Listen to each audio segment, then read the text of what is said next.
In this video, I am going to show you how to request payment via Payoneer. Whether you're a freelancer or a business owner, it is vital to keep a good invoicing tool handy so you can get your clients to pay you professionally and conveniently.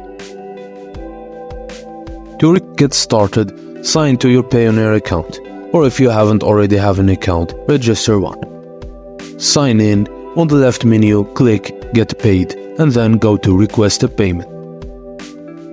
If the client is already in your contact, simply type the name and choose from the drop-down, or you can check if they are amongst the names in the most recent list below.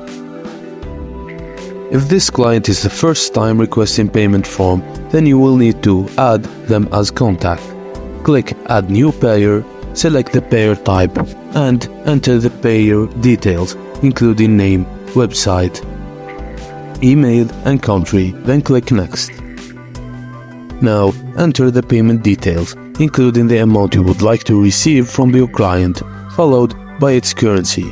You can also enter a short description so your client knows what this payment is for.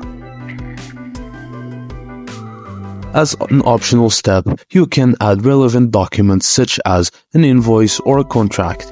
You can attach up to 5 files there, and the supported formats are PDF, doc, JPG, etc. Before you hit the request payment button, it is advisable that you click preview to see the email, aka the payment request that your client will receive. And that's it, your payment request will be sent along with the payment details. Your client will also be notified. And that's it, guys. Thank you for watching, and please don't forget to like and subscribe for more. In this video